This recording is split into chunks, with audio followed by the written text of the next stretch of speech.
Band tricep extensions. So you want to vary it up a little bit, knock out 3 or 4 reps at a high tempo, then knock out a few at a slow tempo. As far as tempo training goes, and some of the prescriptions where people are saying you got to lower it in 4, pause for 2, raise the 3 or whatever, that's baloney for you guys. Okay, everything should be lifted with control and force. If you're squatting or doing a heavy lift, I'd rather have you concentrating on the important factors of the lift. Bench pressing, keeping your elbows tucked, trying to drive through with your shoulders, keeping your belly up or whatever, then counting your stupid time it takes you to lower a bar. Okay? The tempo does matter, but having you count it in your head doesn't. I believe that Ian was one of the first people to come out with the tempo, timing and training, which is a good thing. But it's a coaching thing. He's a coach. I can sit back and I can watch Mike squat, and I can sit there and say, you know what, that tempo's a little slow. He needs to pick it up. So you yell at him, up, up, up, come up faster.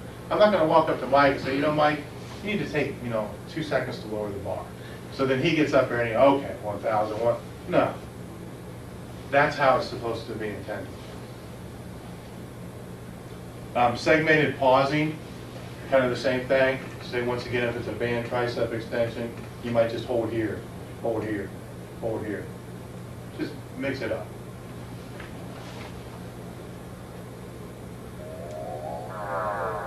Oh, actually, hold on. Weight releasers, basically, because I won't be able to set it up at the gym.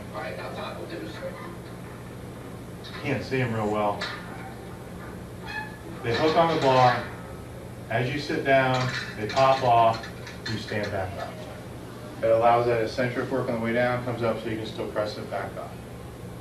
It's a great device for building explosive strength.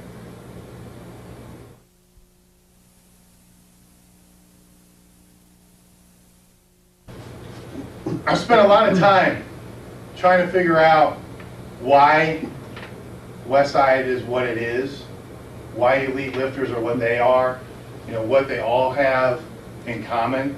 Because you take people that don't train with our style, there's still people squatting 1,000 pounds, 900 pounds.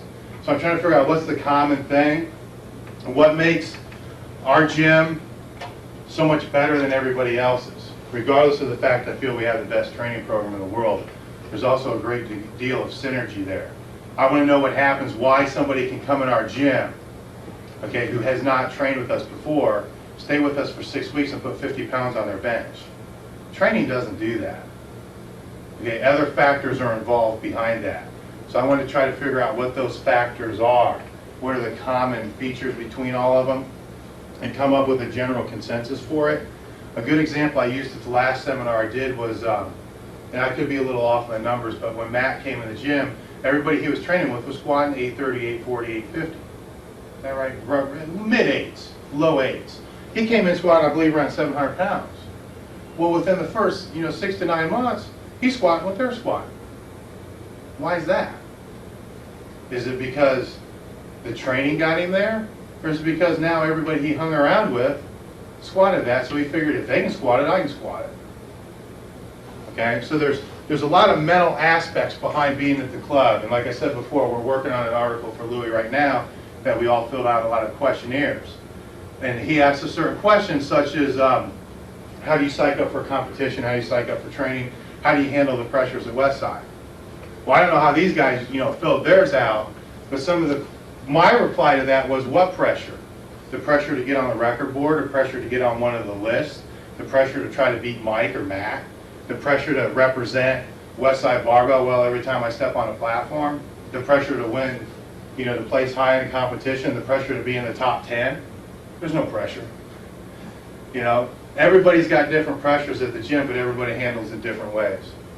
Some people can use that pressure and it drives them. Other people use that pressure and it drives them out the door. Okay, as I said before. So some of the things that I've come up with and some of the things that I've noticed from these lifters and from my history is kind of what I'm going to share with you here as far as the attitude behind what goes into this. And Michael Jordan said one time that you need to expect more of yourself than others expect of you. I totally agree with that 100%. Totally agree with that.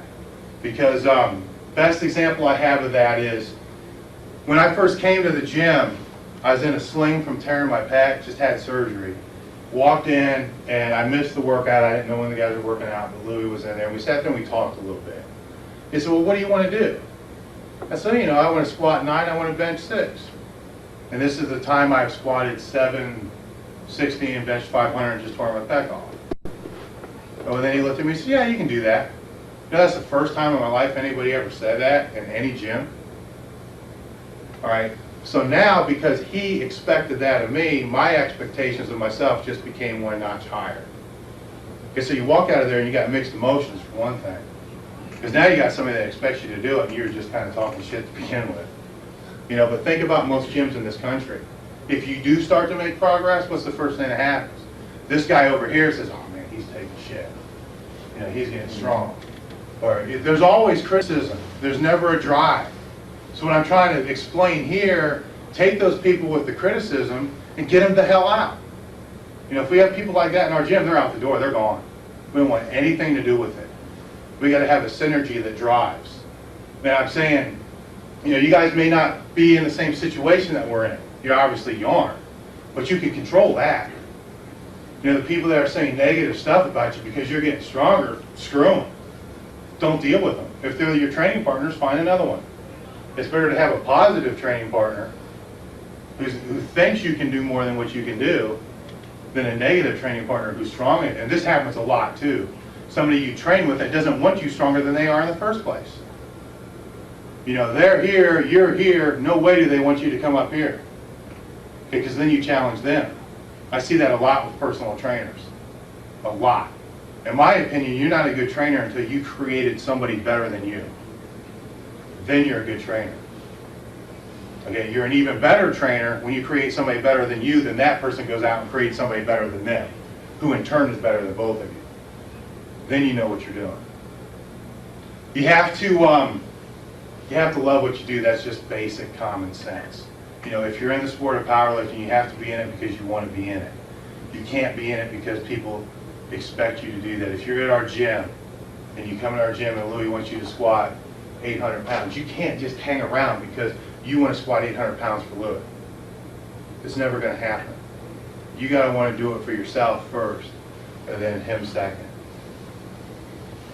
You have to imagine yourself at the best and picture what you would do. This is a common theme I find with a lot of athletes, a lot of professional athletes, a lot of powerlifters. When I was 13, 14 years old, flipping through Powerlifting USA, I always knew someday I'd be competing in the Nationals. I just didn't know how the hell to get there. And trust me, along the way, there are many times I questioned whether or not I knew if I was going to get there or not. But there was never a doubt in my mind that that's where I was going to be. If you talk to, you know, kids that are playing in the NFL, most of them will tell you, man, I always knew I was going to play in the NFL, even when I was a little kid. Right? But how many people along the way, some coach sat him down somewhere and said, you know, look to your left, look to your right, neither one of these guys are going to be here, you know, 2 years from now. And that's bullshit. And I would say, look to your left, look to your right, all you guys can play in the NFL. Okay, as long as you have your priorities straight. They're trying to do a good thing by trying to keep people's priorities straight. I'm trying to say that you don't want to limit somebody's performance by something that you say or something you say to yourself. As I said before, I do believe everybody can total elite. You just have to have the goal to do that and then follow the proper steps to get there. I talked before about, you know, having a, you know, trying to learn how to walk when you're a baby. How many of you guys have kids? Okay, now when they were trying to walk, they keep falling down. How long would you wait for them to actually try to walk? How much time would you give them to walk? Much time as they need. Of course. If it took them 4 years, you give them 4 years. You try everything, every different path that you could to get to that final goal. It's amazing how that process works considering we all walk. You know, so it's the same thing. Figure out where you want to be, then find the way to get there. And if you stick to the plan, you know, it will happen. And a lot of going with that is imagine yourself as a bit, as act as if. You know, there's psycho-cybernetics is a big course that's out there, psychology, motivation type of thing. And their big thing is to act as if. You know, if you want to be the best powerlifter in the world, act as if you are right now. I'm not saying be cocky, but what do? How do they spend their time? Eating beef ravioli. Eating basic ravioli is one of the things. You know, I go home and I start eating beef ravioli. Hell, it makes the dude strong. But my point is, most powerlifters, you guys are taking the first step just by being here. You're trying to educate yourself to learn what the other group does. You can apply